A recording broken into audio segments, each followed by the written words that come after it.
യേശുവിൽ പ്രിയപ്പെട്ടവരെ, ഈ പ്രപഞ്ചത്തിലുള്ള സർവ്വസൃഷ്ടജാലങ്ങളിലും മനുഷ്യനൊഴികെ ആർക്കും തന്നെ പിരിമുറുക്കമോ ആകുലതയോ ഇല്ല. ദൈവത്തിൻ്റെ അതേ ഛായയിൽ സാദൃശ്യത്തിലും സൃഷ്ടിക്കപ്പെട്ട് ദൈവത്തിൻ്റെ സ്നേഹവും കരുതലും എപ്പോഴും അനുഭവിച്ചറിയുന്ന മനുഷ്യനാണ് ഏറ്റവും കൂടുതൽ ആകുലതയും പിരിമുറുക്കവും ഉള്ളത്. നാളെ എന്ത് ധരിക്കും, എന്ത് ഭക്ഷിക്കും, എന്ത് ജോലി ചെയ്യും, എങ്ങനെ ജീവിക്കും, എങ്ങനെ പരീക്ഷ എഴുതും, ഇങ്ങനെയൊക്കെയാണ് മനുഷ്യൻ്റെ ആകുലതകൾ നീണ്ടുപോകുന്നത്. എന്നാൽ ദൈവം ഈ പ്രപഞ്ചത്തെ സംരക്ഷിക്കുന്നുണ്ടെങ്കിൽ അതിനേക്കാൾ ഏറെ കരുതലോടെ നമ്മളെ സംരക്ഷിക്കുമെന്ന് നമുക്ക് വിശ്വസിക്കാൻ സാധിക്കണം. വചനത്തിലൂടെ ഈശോ തരുന്ന സൂചന അതുതന്നെയാണ്.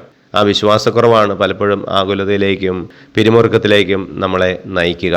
വിയർപ്പിൻ്റെ വില കൊണ്ട് തന്നെയാണ് നമ്മൾ ജീവിക്കേണ്ടത്. തീർച്ചയായിട്ടും നമ്മൾ അധ്വാനിക്കണം.